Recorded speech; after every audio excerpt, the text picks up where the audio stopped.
আসসালামু আলাইকুম বন্ধুরা, আপনারা সবাই কেমন আছেন? আমি আজকে এসেছি নতুন একটি রেসিপি। আসলে সবাই জানেন রেসিপিটি কি, আর রেসিপিটি হচ্ছে বিফ দম বিরিয়ানি। তো আমি আজকে আলু ভেজে রেখেছি, আর এখানে আলু বুখারা, কিশমিশ আর জর্দা রং আর গরুর গোস্তটা আমি এখানে ভুনা করে ফেলেছি। তো এখন আমি যেটা দেখাচ্ছি সেটা হচ্ছে যে বাসমতি চালটাকে আমি এভাবে বয়েল করে রেখেছি। তো এখন আমি এটাকে দমে দিব। কিসের দম?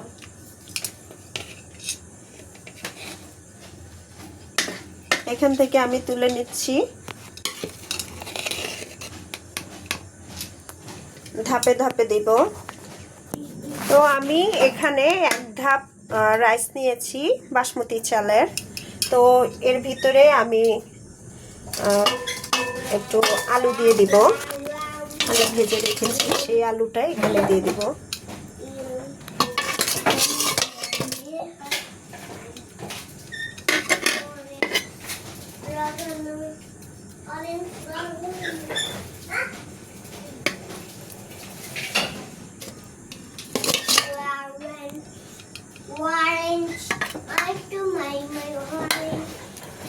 এই হচ্ছে আলুটা।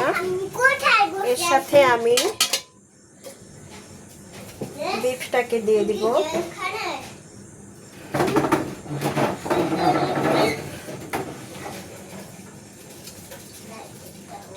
ওকে, খুলে মুক্ত করে দাও।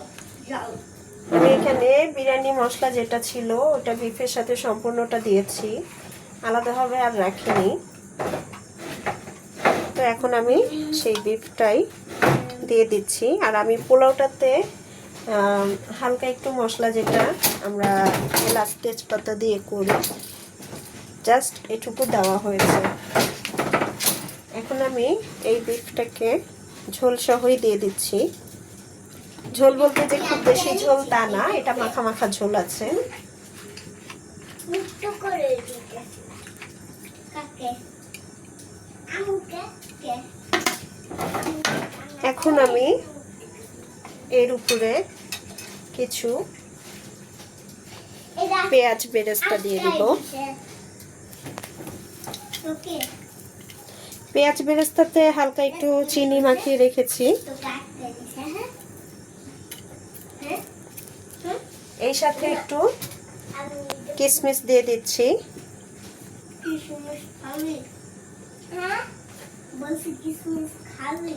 আর কিছু আলু বুখারা দিয়ে দিচ্ছি।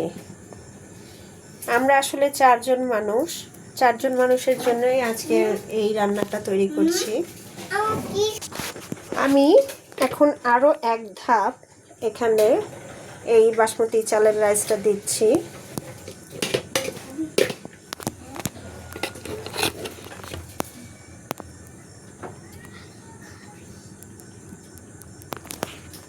এখন এর উপরে আমি আরো এক ধাপ আলু দিয়ে দিব। আলু দেওয়ার পরে আমি এখানে বাকিটা বিফ দিয়ে দিব।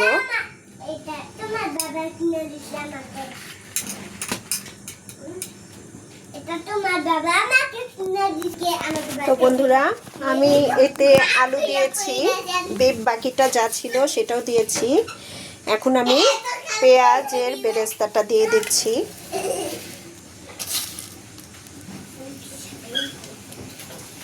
আর এতে কিছুটা কিশমিশ দিয়ে দিচ্ছি, আরও এক ধাপ। আর আলু বুখারাটাও দিয়ে দিচ্ছি।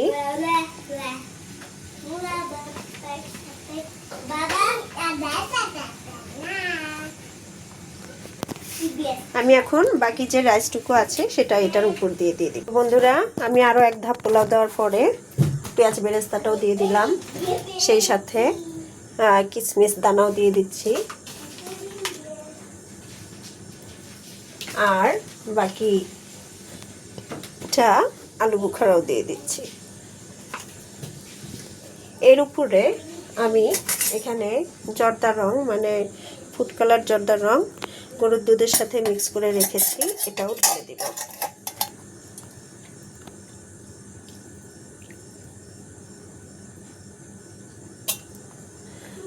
তো পাশাপাশি আমি এখানে গোলাপ জল দিব, কেওড়া জল দিব।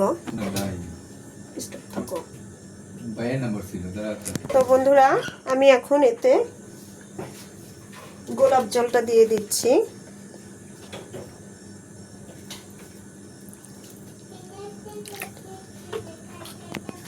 তারপর দিচ্ছি কেওড়া জল।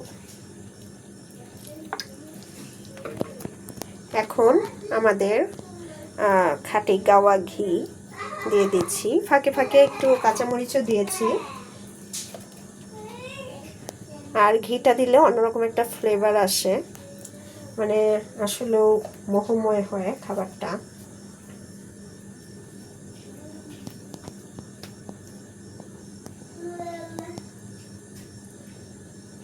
বন্ধুরা, একে একে আমার সব কিছুই দেওয়া হয়ে গেছে এখানে।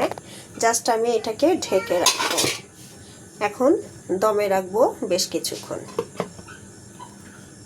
তো বন্ধুরা, আমি এটাকে দমে বসিয়ে রেখেছি বেশ অনেকক্ষণ হয়ে গেছে।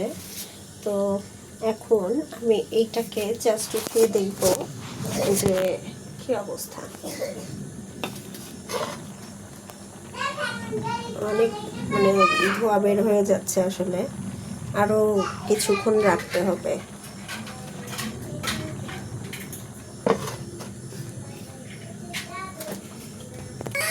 তো বন্ধুরা, আমি এখন এই পর্যায়ে দেখছি যে আমার দম বিরিয়ানিটার কি অবস্থা।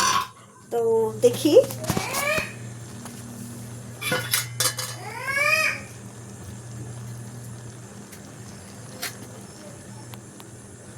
হ্যাঁ বন্ধুরা, আমি আমার দম বিরিয়ানিটা এখন নামিয়ে ফেলবো, কারণ বিরিয়ানিটা হয়ে গেছে। তো আপনারাও যদি বাসায় এইভাবে ট্রাই করেন, দেখবেন যে আপনাদের রান্নাটাও অনেক সুন্দর হবে, জুসি হবে, খেতেও অনেক টেস্টি হবে। তো আজকে এই পর্যন্তই বন্ধুরা। আপনারা সবাই কেমন থাকবেন? আশা করি ভালোই থাকবেন আর আমার পাশেই থাকবেন। আর যদি আমার এই রান্নাটি ভালো লেগে থাকে বা আমার চ্যানেলটি যদি আপনাদের কাছে ভালো লেগে থাকে, অবশ্যই লাইক, কমেন্টস এবং শেয়ার করতে ভুলবেন না। তো আজকে এই পর্যন্তই বন্ধুরা। আসসালামু আলাইকুম।